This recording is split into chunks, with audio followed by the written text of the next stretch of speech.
All right, good morning, everyone. We'll get started. Don't forget to turn off your phones and anything else that might make noise. Madam Clerk, whenever you're ready. Bell. Curran. Here. Freeling. Present. Harrison. Here. Hinkleman. Here. Majerick. Ott. Pittsburgh. Here. Ballraff. Here. Werfel. Here. Yarborough. Elliott. Here. Mr. Chair, you have 8 present and 4 absent. Well, you had 8 present and 4 absent. Okay, thank you. You heard from anyone? Or is... No, sir. Okay. All right. Pardon? Maybe it's the weather. Yeah, it could be. Alex just walked in. Okay. Why don't we do the minutes from last week? And Michael's here and Alex is here, so we'll be up to snuff any moment. But anybody want to move the minutes? Moved by Pitchford. Is there support? Support by Harrison. Discussion. Hearing none, all in favor signify by saying aye. Opposed, same sign. Minutes are approved. We have some requisitions to review. Good morning. Does anybody have any questions about the requisition list? No, thank you. Thank you. We have the prosecuting attorney for Berrien County here, Steve Perangeli. And corporate counsel is going to temporarily assume the duties of the clerk. The clerk has left the room so that we don't have any issues about the Open Meetings Act, because there is a search committee which is involved in the process of searching for a new sheriff since Paul Bailey is retiring. And the prosecutor is going to let us know how that's going. Good morning. Thank you, Chairman. Just a quick update in terms of the committee and how it's functioning and the next dates for it. We met last month in October. The committee consists of Chief Judge Mabel Mayfield, County Clerk Sharon Tyler, and myself as the prosecutor. That's a statutory committee. And that is our statutory duty, is to find the replacement for Sheriff Bailey. At our meeting last month, we did accept his resignation. At that point, we issued a press release asking for applications for the position. The applications were due October 20th. They were compiled by the personnel department in the county admin. It was separate from Judge Mayfield, Clerk Tyler, and myself. It was done anonymously. A packet of the applicants were delivered to the committee yesterday. We had another meeting yesterday in the county courthouse where all the applicants were reviewed. We had 5 applicants. All 5 had the requirements that we were seeking, that included at least 7 years of police or public safety experience, and at least 3 of those years being in a supervisory capacity. Based on that, the committee decided we would interview all 5 of those applicants. The interviews will take place on November 22nd, starting at 9 o'clock.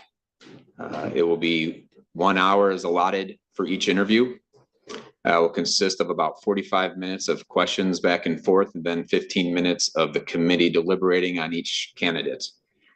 And at the end of the interviews, we will be deciding whom should be appointed as the next sheriff of Berrien County. Again, the interviews are going to take place November 22nd this year at 9 o'clock in the courthouse in St. Joseph. We're subject to the Open Meetings Act, so we'll be open to the public. The public is not allowed, though, to ask questions of each interviewee. That is not required and permitted under the statute. So it'll just be the panel asking them questions. So what will happen next is the applicants, I'll be speaking with the personnel department to set those interviews up for that Wednesday, and we'll be interviewing each applicant one at a time and going from there. So just a brief update of where we're at and how it's proceeding. And we're hopeful that we've got some pretty good qualified candidates, and we'll have a very good qualified, well-qualified sheriff starting January 1st of 2024. Very good, thank you. Thank you. Given the circumstances, he's not gonna take questions. All right, what's next on our list of things to do this morning? United Way? You wanna go with Guy Miller? I think Annette's gonna go first. And Okay. If we look to the overhead screen.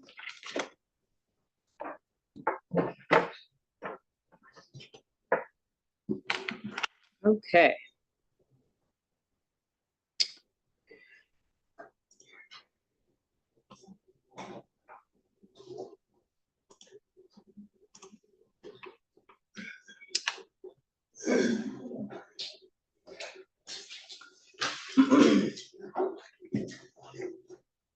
All right, so yesterday, we pushed out an email to all county employees stating that we are going to begin our United Way campaign. And we're reminded right here from Winston Churchill, we make a living by what we get, but we make a life by what we give. So I've started, of course, with our mission statement, which guides what we do here at Berrien County. And that of United Way. It's the mission of United Way to improve lives by mobilizing caring power of communities to advance the common good. And they do that through those areas of community impact, which are the basic needs of education, income, and health.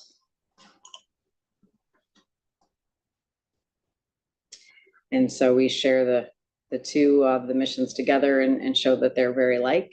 Since 1982, Berrien County has been partnering with United Way, striving to help and change lives and make our communities a better place to live, work, and raise a family. And since 2011, I have been the United Way campaign organizer for Berrien County. So just a few numbers from the 2022 campaign. You can see over 143,000 people were impacted. Over $4 million was raised.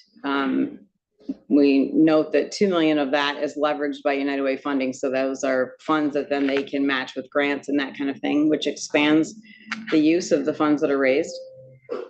There's 53 programs and 39 partner agencies. We're going to talk a little bit about some of those partner agencies a little bit later. Just to give you some samples of some like direct impact, over 1 million meals were provided. 61 children were in quality daycare or preschool programs. 11,000 had access to health services that may not have had that prior to the help from United Way. 10,000 people participated in counseling and support. And 88% of people gained, maintained, or improved their employment status. So as I mentioned, there's some specific programs or partners with United Way. A couple of those we're going to talk about, but there's many more. Girls on the Run is one of the programs, Children's Advocacy Center, the Nurse Family Partnership, and also Triple P, but I think we're going to focus on Nurse Family Partnership today. And then the Dolly Parton's Imagination Library. Girls on the Run. Actually, if you were here in 2019, you would have been able to listen to Judge Howard talk about this program. This is one of her favorites that her and her family have been involved in. It inspires girls from 3rd to 8th grade to recognize their inner strength and celebrate what makes them one of a kind. They have trained coaches that are provided through this program. They lead small teams through a research-based curriculum, which includes dynamic discussions, activities, and running games. They do this for about 10 weeks. It's a nice, really nice program, lengthy program. They develop skills to help them navigate in our world as it is. And that's all wrapped up by a 5K event that's held at usually a local school or college or that kind of thing. And they all get together and they all do this together. So it's a really cool program. The next one is the Children's Advocacy Center of Southwest Michigan. And this is another one of my favorites as well. And our prosecutor, Steve Prangley, is going to speak to that. Thank you, Matt. I know I've spoken with many commissioners before about the Children's Advocacy Center of Southwest Michigan. I am such a big fan of what they do. It is critically important to our community. Full disclosure, I work with them through my job as a prosecutor for the last 19 years here. And then I'm also on the board of directors for the Children's Advocacy Center of Southwest Michigan. And United Way is really critical to their success. we rely and depend on many grants and fundraising donations. A lot of our grants are very restricted in what they can be used for, and in terms of victim services and things along those lines. The United Way gives to the Children's Advocacy Center each year over $100,000. And what that goes to, first, it's divided up into basically two separate components of the CAC. About 30,000 of it goes to prevention. And to me, that is so important. I have 4 young kids. It's important for me that they learn ahead of time before they become victimized and look out signs to what to look out for. It also goes to prevention with parents also on how to help look for signs in your kids of what may be going on in their lives. So about 30,000 of that goes to prevention. Allie Kibler Campbell heads up that department. We also have another person working part-time, Carrie Welty, with her. They get into schools. They see thousands and thousands of students every year and talk about different things with child sexual abuse and child abuse. We are one of only a handful of counties in Michigan of this size that do prevention. And Allie's been doing it for several years now, and we're very well ahead of the curve, and that's good. That's very good compared to other counties in Michigan. So I'm so very thankful for that component of it. The other component of the money that's used by the United Way goes to other services such as therapy with the Children's Advocacy Center. They provide free therapy to any physically or sexually abused child or their family, because that's also critical too, including the parents. They provide free therapy to all of them. The forensic interviewing protocol, part of the monies and the funds are used for that, where children are interviewed about the possible child sexual abuse. And it also helps to cover administrative costs. And as Annette said earlier, part of the funds from the United Way, they are used for a VOCA match for that grant. Otherwise, we may not be able to get the large VOCA grant without having matching funds. So some of the United Way funds are used for that. So I will say United Way is critical when it comes to the Children's Advocacy Center. And we would really struggle with many of our programs. They'd have to be cut without the United Way. So I'm very, very thankful for the work that they do and the fundraising that's done in Berrien County. So thank you very much. Thanks, Steve.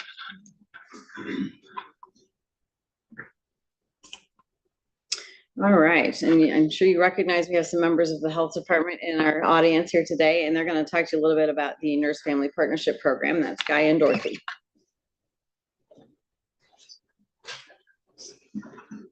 Good morning, members of the board. Health department here. We're going to talk about our Nurse Family Partnership Division. I brought with us this morning Dorothy Parker, who's been a nurse for over 45 years in our community. She has had experience working with pediatrics in the hospital, has worked for our FQHC, and we're so lucky to have her as our supervisor for our Nurse Family Partnership Program. So she's going to give you hopefully a quick high level. I think she handed some little slides, about 5 or 6 slides out to y'all. So she's going to talk about that program. Dorothy.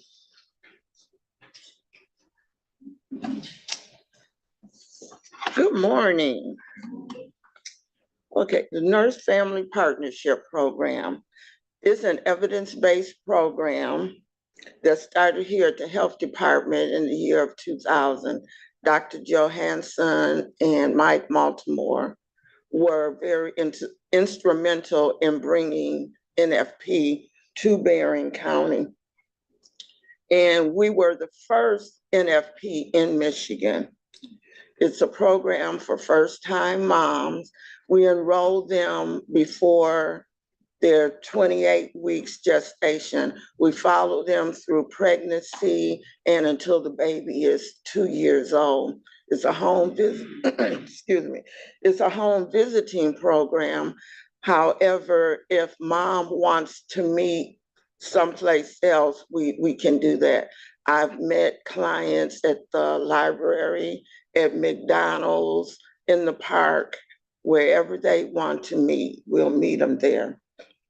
We get most of our referrals from the Intercare Women's Health Center and WIC at the health department.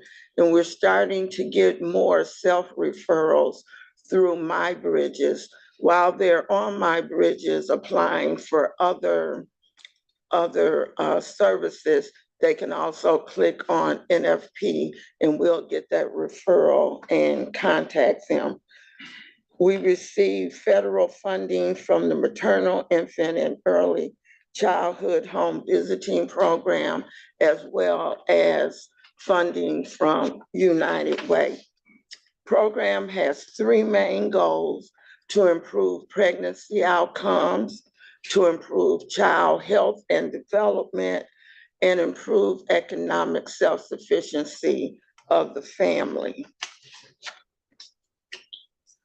Currently in the program, we have 53 clients, 34 are African American, 10 Caucasian, 1 Hispanic, 1 Caucasian Asian, 2 families put down other, 3 multi, and 2 there was some missing data. We serve all of Berrien County. The majority of our clients come from the Benton Harbor, Benton Township area, but we also have clients in Baroda, Berrien Springs, Buchanan, Edwardsburg, New Troy, Niles, St. Joseph, Stevensville, and Waterville.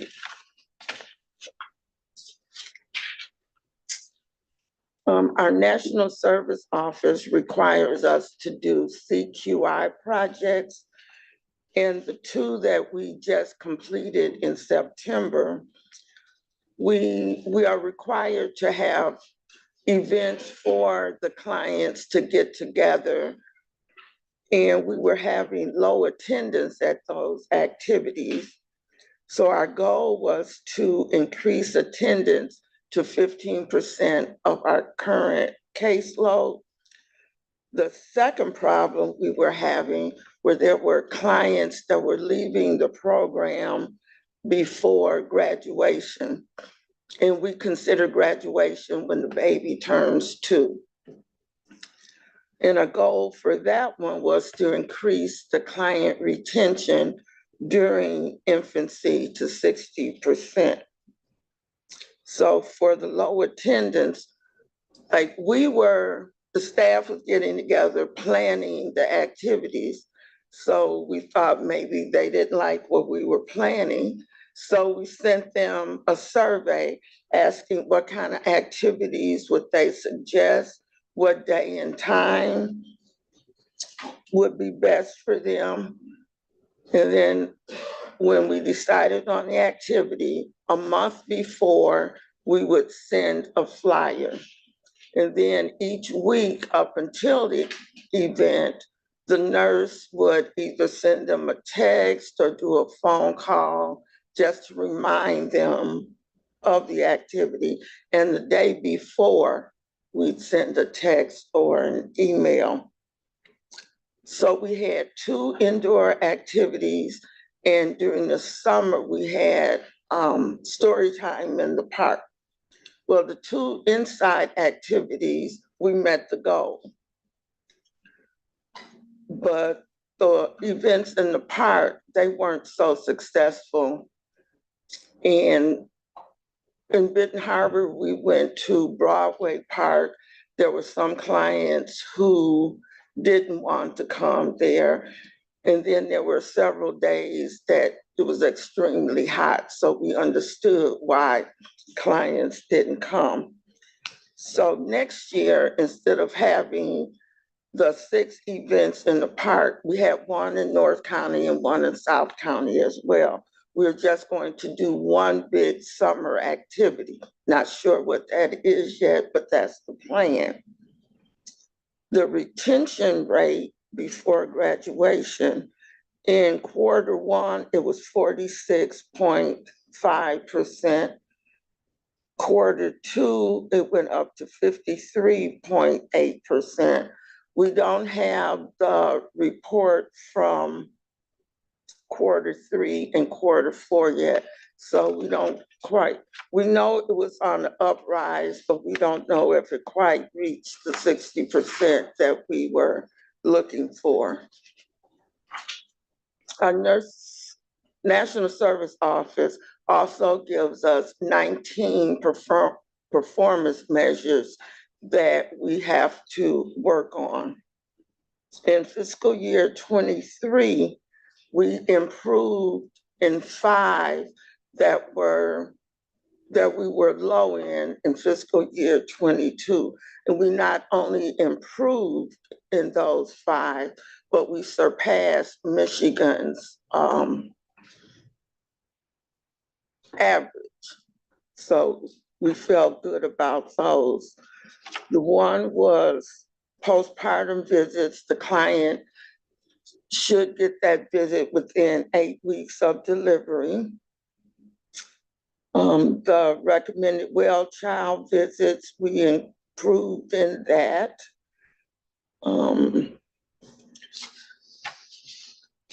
Clients,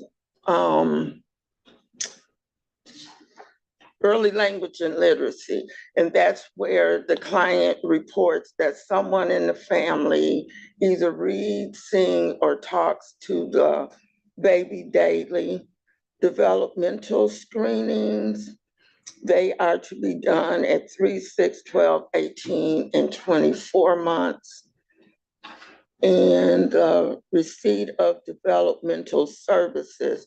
When we do those screenings, if we find that the child is deficient in something, then we can suggest activities to help that child get up to speed, or if it's something more than we can provide, we make a referral to early on.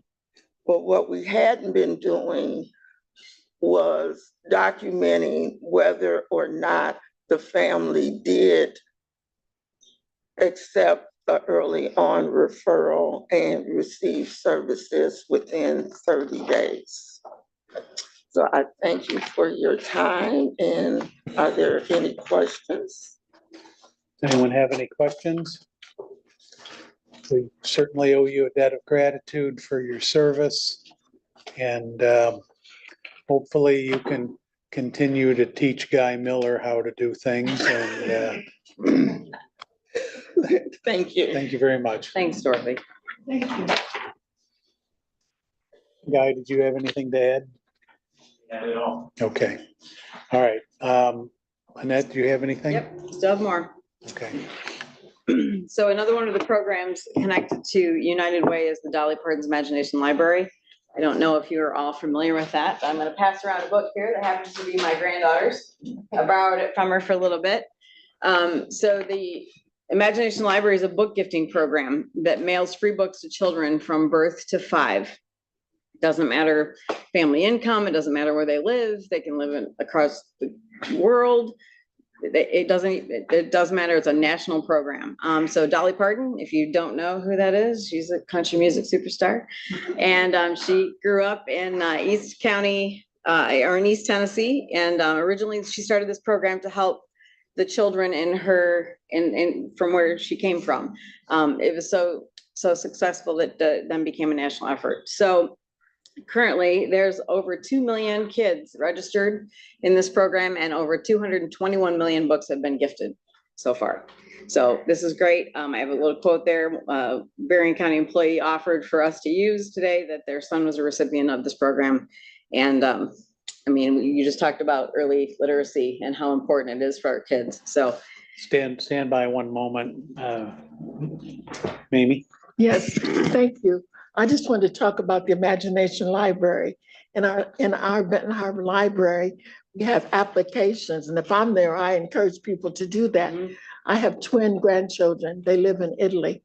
And so when they were born, I signed up for this, and I did 2. And my daughter said, "Why are you getting 2?" I wanted them to get mail with their name on it. The children's names are on the book, and it tells you how to do and don't do too much. It's just a wonderful series. Sometimes it's songs, and they represent nationalities wonderfully well. And so we ended up with 60 books, but because we had 2, when they would come, they would take the ones that had been delivered, at the house, take them back with them. And then I'd always have a set at the house. So it's a wonderful program. Thank you. and I'm jumping the gun a little bit into the next pages, but $25 donation a year supports a child in this. And so, and again, I'm going to show you how to go and sign up to donate, but they actually ask at the end of your donation, hey, do you want to do another $25? And it'll go directly to Dolly Parton's Imagination Library, so. This may be a little outdated, and those that sit on LEPC, I guess you can confirm this, but this was our own emergency management was recognized by United Way for their work during the 2018 flood. And they came together and created a disaster recovery consortium. And I think, does United Way still have a seat in the LEPC? Okay, yeah. So and just one more way that United Way is connected to what we do here in Barron County. So it's not just a fundraiser and not just an annual campaign. They have several programs that help all through the year. This picture here it's not from last year, but I just wanted to bring that one back up. That's the back of my car. So the program used to be called Christmas in June, and now it's called the Summer Stock Up. Those numbers that are there are probably a little dated. That's why there's asterisks next to them. But basically, over 50 businesses across Berrien County did a food fundraiser in the middle of the summer. So that is the time when the food banks are probably needing to be refilled. And so 21,000 food items is quite a bit. And then it filled 37 local food pantries. So this is another great program that they do. We had boxes all over the county where you could turn in we picked cereal as our theme, but you can pick whatever. A couple other events, Rake a Difference. About 1,200 volunteers rake leaves, bag leaves, clean gutters for area seniors who can't perform that work or cannot afford to have that done. It's approximately 320. This year will be the 13th annual event. It's on November 9th, I believe. Did I put that in there? And our prosecutor's office will have some employees that will be participating in that. And then also Operation Thanksgiving is United Way partnering with Meijer to provide food. Over 150 families received items. So our campaign began yesterday. We will utilize countywide emails to reach employees. We'll use the intranet, which I'm going to show you here in just a little bit. We offer the information to new employees who want to become a part of that, even after if they're not here during our month-long campaign. We make direct contact with every single employee that has provided in the past. We thank them for being a part of our campaign and for donating to United Way. And then in 2019, we began offering ePledge. And so it's so easy to just go in there and make your donation. We do payroll deduction, so it can come right out of your check, go straight to United Way. Or you can use it for credit card donations or cash or check. We take anything. And just a quote from Muhammad Ali. And that, I'm going to go one more place.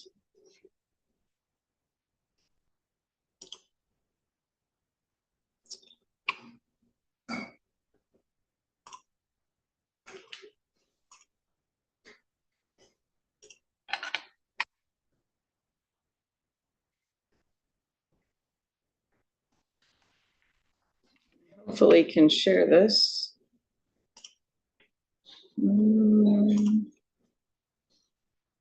Can.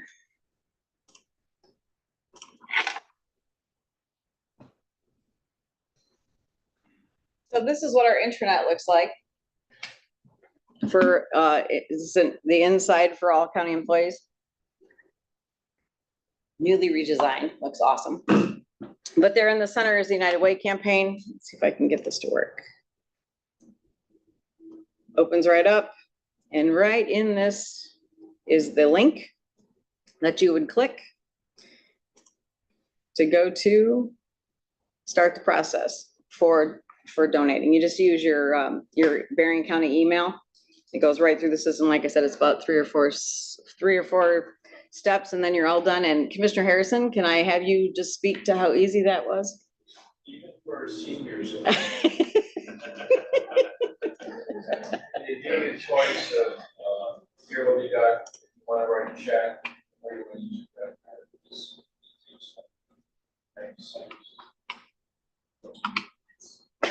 That's all I have. Thank you.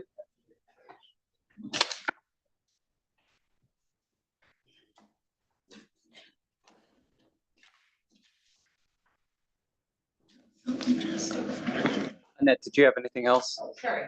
I thought, I'm sorry. That's all I have. Thank you. Do you have anything? Just a couple of things to bring to the board's attention.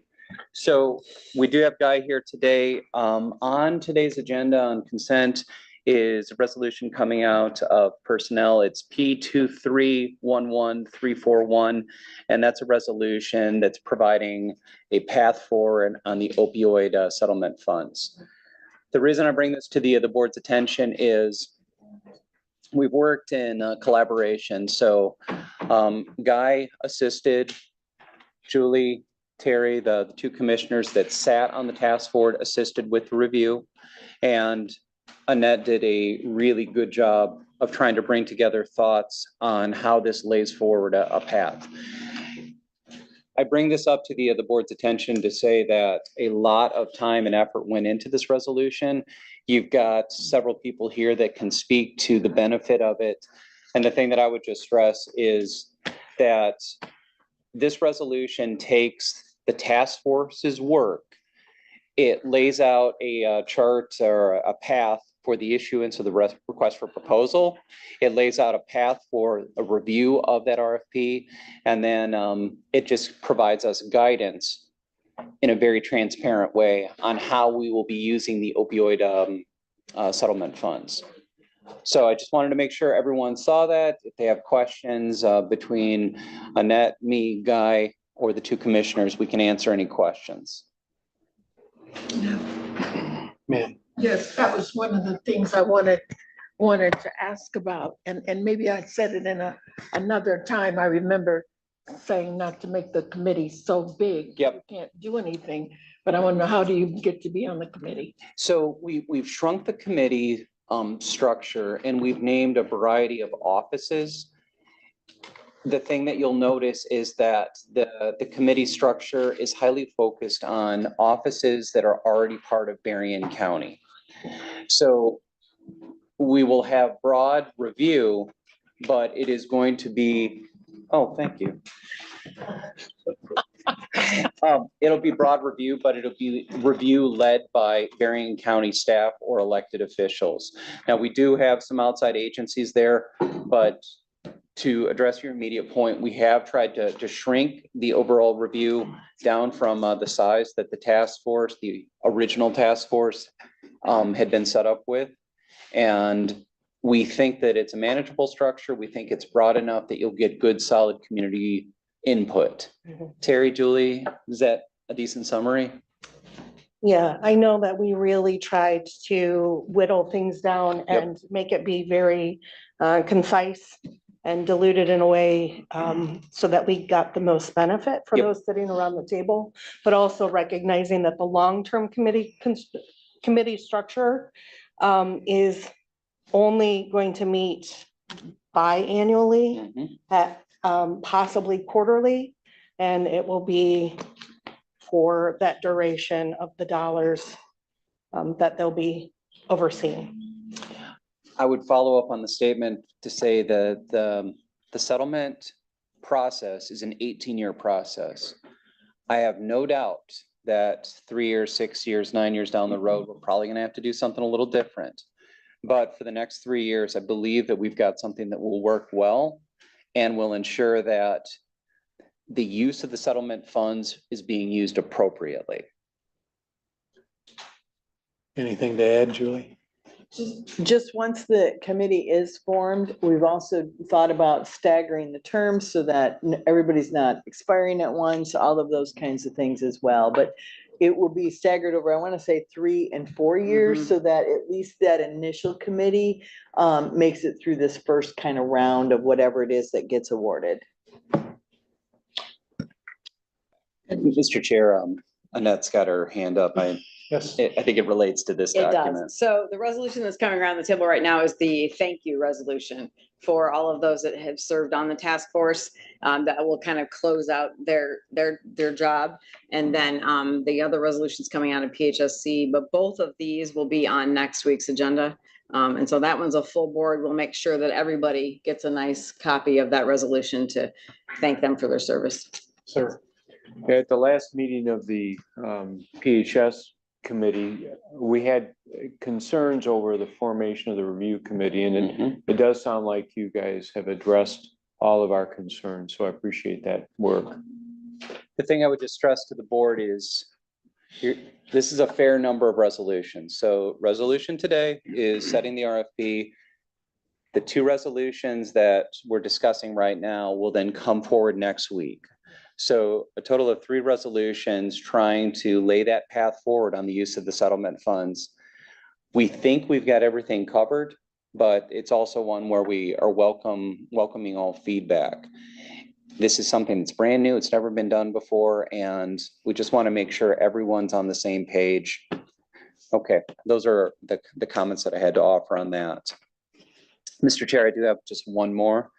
F2311350 is a resolution of support for House Bill 4906.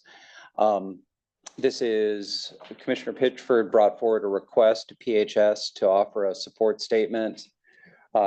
Commissioner Harrison asked the question, is this something that would normally fall under PHS? At the staff level, we said, I think this is more economic development. Community development reports to the finance committee. That's why this is an F resolution. This resolution offers a statement of support for the House bill that essentially is an abatement program to encourage the development of data centers within the state of Michigan. In front of each of you, I've given you 2 documents that just will help with background information. So document 1 is a short one. It's just an infographic, I think that's a term, that summarizes what the House bill is. The second document is more lengthy. And the second document is from the House Fiscal Agency. This is through the state of Michigan. This just lays out the facts from a state staff's perspective. It describes what the bill is, what it is not, how the bill is to be funded, and essentially the fiscal impact of the bill. I'm happy to answer any questions individual commissioners may have. I've tried to anticipate what questions you might have, and there's no wrong question here. So if you want to catch me, if I can't answer it between Mr. Crombie and Mr. Fetty when he returns, we will happily chase down any additional information. Mr. Chair, those are my comments. okay, thank you. We'll go to public comment since we're getting up on the time to start committee meetings. Anyone have anything? Any other business? Ma'am. I just want to make the board and public aware that there is no BC BIT meeting for broadband today. Typically, it would be the first Thursday of every month. We do have some of the members who are out of the area today for another conference related to broadband and BEAD, and so we bumped it to next week. And also, we did that because the state actually came out last Thursday afternoon and made the announcement through the My High office that they had finalized the first rounds for the Robin Grant. And the application that we had initially been awarded for Berrien County, along with some of the other counties, was finalized. And we have officially received word that we received that grant through MEC, so. Mr. Chair, to follow up on that statement, I couldn't be happier. I got my first supervisor phone call yesterday. It was a right-of-way application from MEC, and this was out of Buchanan Township. The phones are going to start lighting up. One of the comments made by MEC is the amount of line miles that they will have to build every month to complete their project by the end of 2025. Commissioner, do you recall how many miles? Every month is 1,000 miles a month. It's really ambitious. It's really aggressive, and this is great news. So in your weekly update, you're gonna see a blurb in there about MEC, a talk that was given to Strategic Leadership Council. If you click the link, you'll see the slide deck go through that and you'll see the number of houses that are going to receive service through this grant. It's a big deal. So thank you very much. Thank you. Any other business? All right, we're adjourned to 10:30.